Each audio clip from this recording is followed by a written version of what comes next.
Kota factory season 2 start होता है factory से निकलते धुएं और उसी के सायरन के साथ।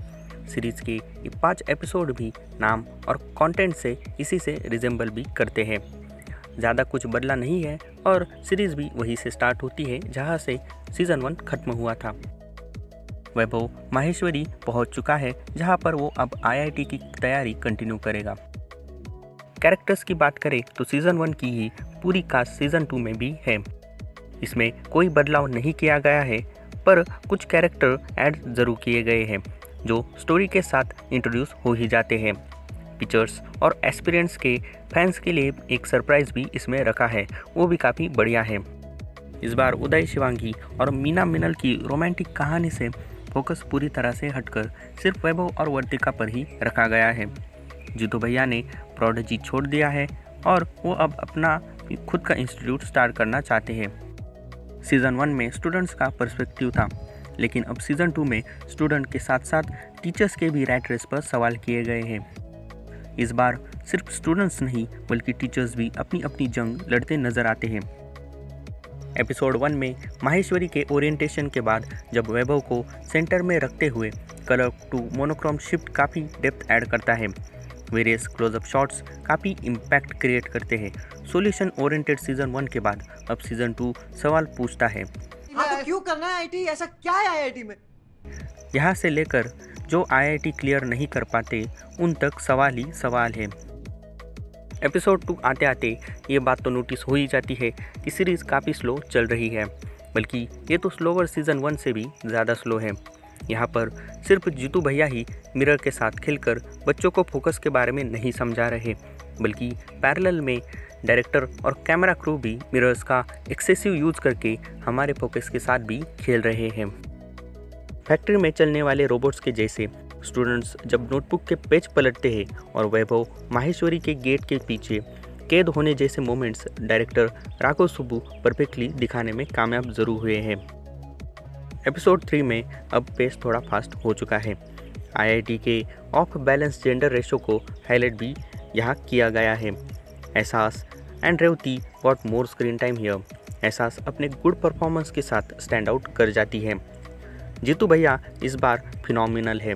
सेल्फ डाउट से भरा ये एपिसोड एंटरटेन भी करता है और पीयर प्रेशर पर हल्के हल्के जोक भी लगाता है।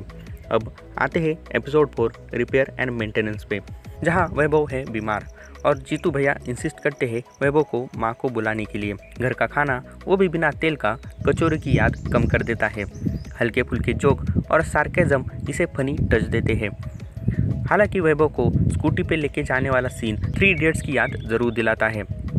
एपिसोड 5 है पैकेजिंग, जो कि रिसेंबल करता है इंस्टीट्यूट के पैकेजिंग से, जहां ऊपर से जितना अच्छा दिखता है वही अंदर उतना ही डार्क है। ये एपिसोड भी काफ़ी डार्क है, जहां अब तक के स्लो मूविंग कैमरा एक्शन और स्लो फेडेड कट्स की जगह फास्ट कैमरा मूवमेंट और शार्प कट्स ने ले ली है। कोटा की डार्क साइड बस 2 सीन्स में समझ आ जाएगी। स्टार्ट में है जहां माहेश्वरी क्लासेस का टॉपर जब AIR 1 लेकर आता है, तब उसका प्राइस सीधा मर्सिडीज CLA से BMW 530T बन जाता है। वही सेकंड सीन बिल्कुल आखिर में है, जहां आईआईटी में सिलेक्शन ना होने से स्टूडेंट्स सुसाइड अटेम्प्ट कर लेते हैं। एंजाइटी, पीयर प्रेशर, डिप्रेशन और सुसाइड जैसे इम्पॉर्टेंट पॉइंट्स को यहाँ कम स्क्रीन टाइम ज़रूर दिया गया है। जहाँ सीरीज़ फैक्ट्री के सायरन से शुरू हुई थी, वही खत्म एम्बुलेंस के सायरन और फैक्ट्री के धुएं के साथ। Simply dark. बात करें एक्टिंग की तो सभी कास्ट ने गुड परफॉर्मेंस डिलीवर किया है। Ahsaas as Shivangi, Jyoti ma'am as Vaibhav's mother और phenomenal Jitendra Kumar as Jeetu Bhaiya were the stand out performance of the series. Director Raghav Subbu ideas और थीम को काफ़ी बेहतर तरीके से हमारे सामने ले आ पाए हैं, चाहे वो मिरर्स का यूज़ हो, वाइड एंगल शॉट्स हो या वैभव को माहेश्वरी के गेट के साथ अंदर ट्रैप होने का आइडिया दिखाना हो। राघव सुब्बू कामयाब होते हैं। हर एक एपिसोड में एक सॉन्ग ज़रूर है जो पूरे एपिसोड का एसेंस समझा देता है। कैरेक्टर के इमोशंस और स्क्रीन प्ले के साथ सॉन्ग्स ब्लेंड होते नजर आते हैं, जो कहीं पर भी स्टोरी को काटते नहीं बल्कि उसे और बेहतर बनाते हैं। बैकग्राउंड म्यूजिक स्लो और स्मूथ है। एंड में सायरन के आवाज़ के साथ बैकग्राउंड म्यूजिक और बेहतर उभर कर आता है, जो डार्क साइड को फील करवाने का काम करता है। एडिटिंग में स्लो और फेडेड कट्स के साथ शुरू हुई एडिटिंग एंड में पहुंचने तक शार्प कट्स में ट्रांसफॉर्म हो जाती है। साउंड मिक्सिंग और एडिटिंग एक साथ विजुअल्स को वैल्यू प्रोवाइड करते हैं। सीरीज़ के तीखे कचौरी जैसे सवाल और जीतू भैया के मीठी रसमलाई जैसे जवाब हर एज की ऑडियंस को इस टीनेज सीरीज़ के साथ कनेक्ट करते हैं। टीनेज कॉमेडी, ड्रामा, रोमांस से एंटरटेन करने वाली ये series peer pressure, anxiety, depression, rat race, masturbation और सुसाइड जैसे मुश्किल सवालों पर सोचने पर मजबूर कर देती है। एजुकेशन एक बेसिक नीड नहीं बल्कि प्रॉफिट कमाने का धंधा बनकर रह गया है और ये सिर्फ कोटा के नहीं बल्कि इंडिया के हर एक टियर 1, टियर 2 सिटी के स्टूडेंट्स का दम घोटती कहानी है। बस अंत में कोटा फैक्ट्री के 2 मुझे नेगेटिव पॉइंट्स लगे। फर्स्ट, सीरीज स्टार्ट से एंड तक काफ़ी स्लो पेस पर चलती है। कुछ पॉइंट्स पर इतनी स्लो है कि आप स्क्रीन से डिस्ट्रैक्ट हो जाते हैं।